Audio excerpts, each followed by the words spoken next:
Hello, this is Richard Wilde reading from Hitchhiker's Guide to the Galaxy by Douglas Adams. Apologies for the slight delay in facial hair. I have a film that I'm filming tomorrow where I have to play someone fairly unlikable and fairly punchable, and I thought this would help with that. In the meantime, Chapter 20. 5 figures wandered slowly over the blighted land.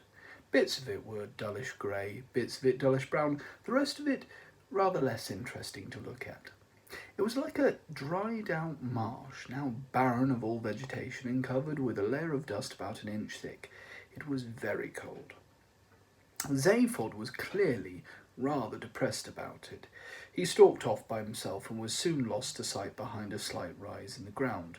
The wind stung Arthur's eyes and ears, and the stale thin air clasped his throat. However, the thing that was stung most was his mind. "It's fantastic," he said.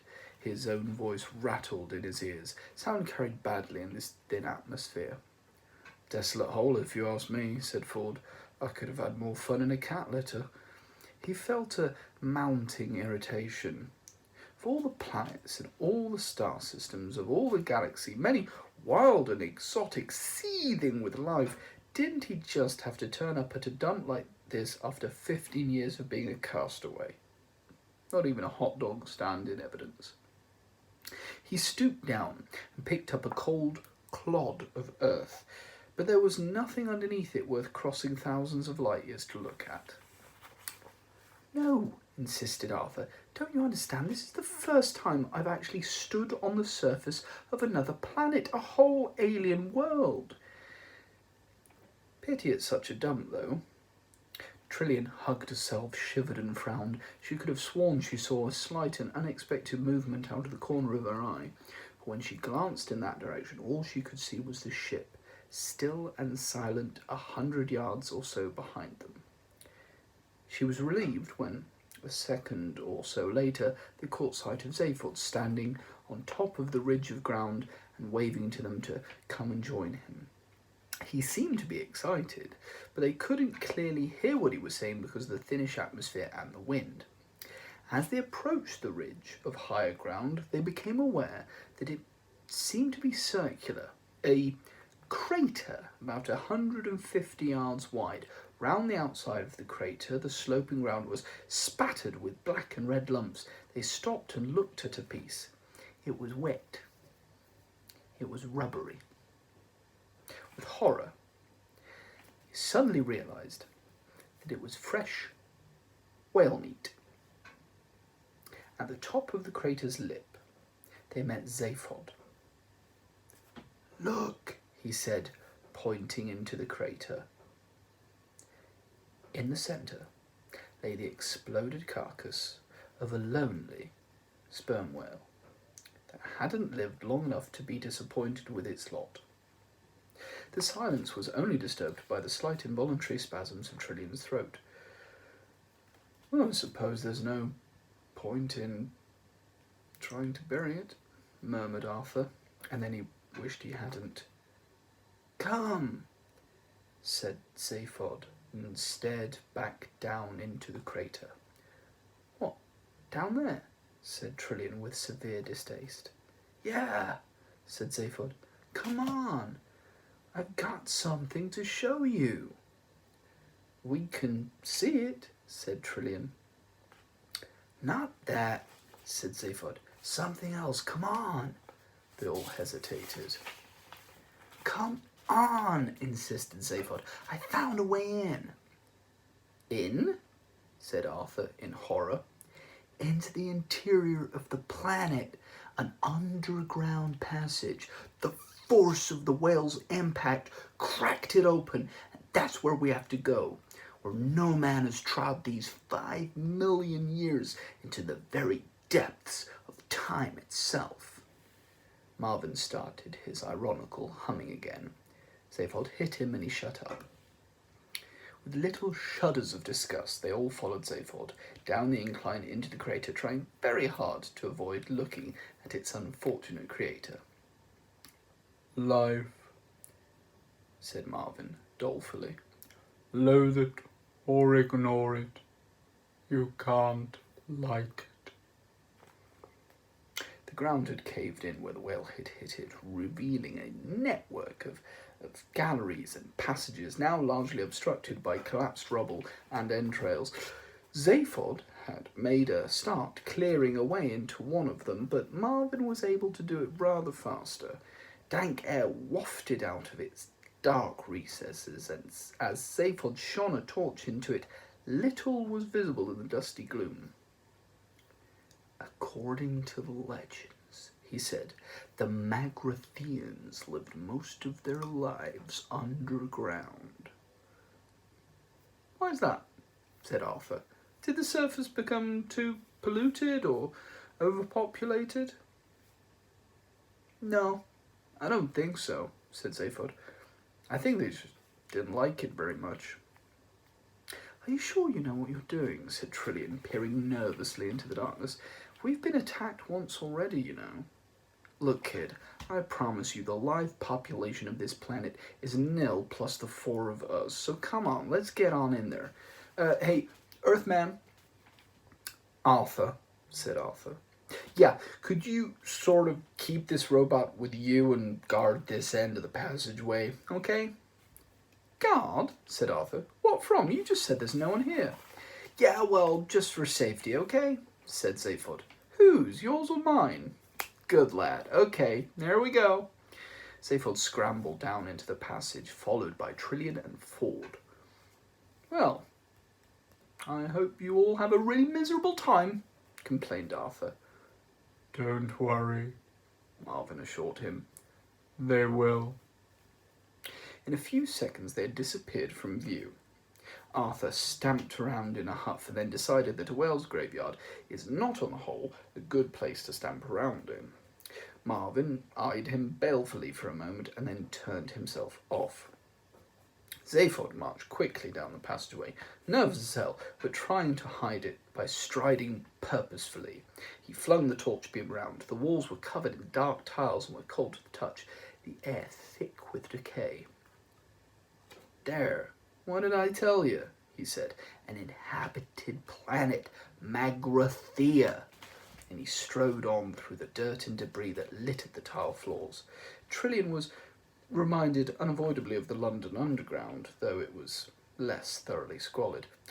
At intervals along the walls, the tiles gave way to large mosaics, simple angular patterns in bright colours. Trillian stopped and studied one of them, but could not interpret any sense of them. She called to Zaphod. Hey, have you any idea what these strange symbols are? I think they're just strange symbols of some kind, said Zaphod, hardly glancing back. Trillian shrugged and hurried after him. From time to time, a doorway led either to the left or right in smallish chambers, which Ford discovered to be full of derelict computer equipment. He dragged Zaphod into one to have a look. Trillian followed. Look, said Ford. You reckon this is Magrathea?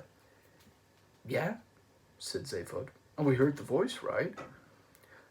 Okay, so I've bought the fact that it's Magrathea for a moment.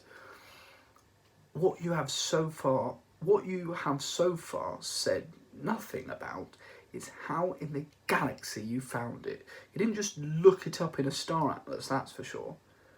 Research, government archives, detective work, few lucky guesses, easy.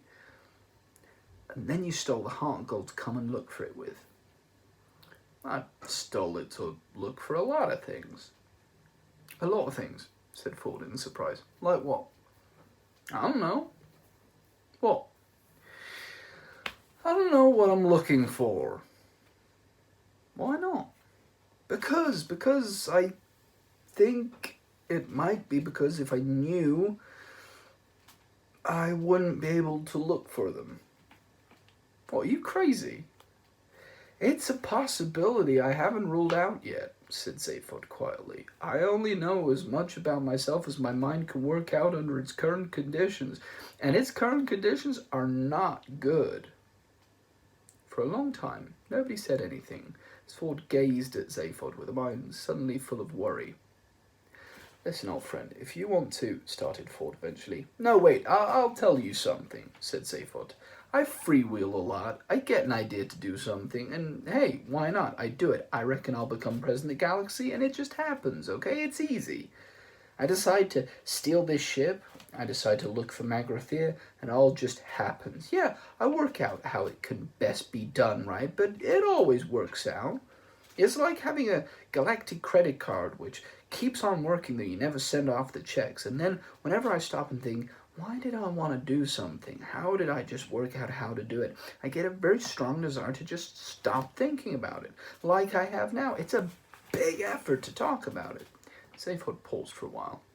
For a while, there was silence. Then he frowned and said, last night, I was worrying about this again, about the fact that part of my mind just didn't seem to be working properly. Then it occurred to me that the way it seemed was that someone else was using my mind to have good ideas without telling me about it. I put the two ideas together and decided that maybe that somebody had blocked off part of my mind for that purpose, which was why I couldn't use it. I wondered if there was a way I could check. I went to the ship's medical bay and plugged myself into the encephalographic screen. I went through every major screening test on both my heads, all the tests I had to go through under government medical officers before my nomination for presidency could be properly ratified. They showed up nothing. Nothing unexpected, at least. They showed that I was clever, imaginative, irresponsible, untrustworthy, extrovert, nothing you couldn't have guessed, and no other anomalies. So, I started inventing further tests, completely at random, nothing. Then I tried superimposing the results from one head on top of the results from the other head, still nothing. Finally, I got silly because I'd given it all up as nothing more than an attack of paranoia. Last thing I did before I packed it in was take the superimposed picture and look at it through a green filter. You always remember I had that superstition about the color green when I was a kid. I always wanted to be a pilot on one of the trading scouts. Ford nodded. And there it was, said Zaphod, clear as day.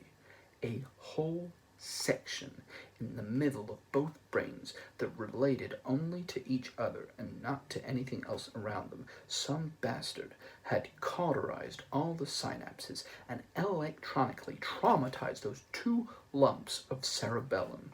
Ford stared at him aghast. Trillian turned white. Somebody did that to you, whispered Ford. Yeah, but do you have any idea who or why? Why? I can only guess, but I do know who the bastard was. You know? How'd you know? Because they left their initials burnt into the cauterized synapses. They left them there for me to see. Ford stared at him in horror and felt his skin begin to crawl. Initials burnt into your brain? Yeah. Well, what were they, for God's sake? Zaphod looked at him in silence for a moment, then he looked away. Z.B., he said quietly. At that moment, the steel shutter slammed down behind them and gas started to pour into the chamber. I'll tell you about it later, choked Zaphod as all three passed out. Chapter 21. On the surface of Magrathea, Arthur wandered about moodily. Ford had thoughtfully left him his copy of The Hitchhiker's Guide to the Galaxy to while away the time with. He pushed a few buttons at random. The Hitchhiker's Guide to the Galaxy is a very unevenly edited book and contains many passages that simply seemed to its editors like a good idea at the time.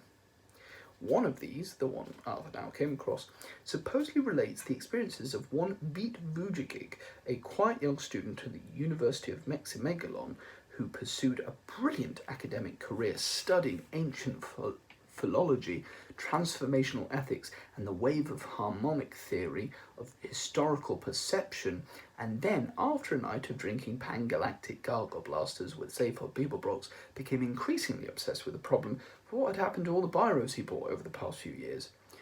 There followed a long period of painstaking research, during which he visited all the major centres of Byrolos throughout the galaxy and eventually came up with a quaint little theory which quite caught the public imagination at the time. Somewhere in the cosmos, he said. Along with all the planets inhabited by humanoids, reptiloids, fishoids, walking trioids, and superintelligent shades of the colour blue, there was a planet entirely given over to Biro life forms.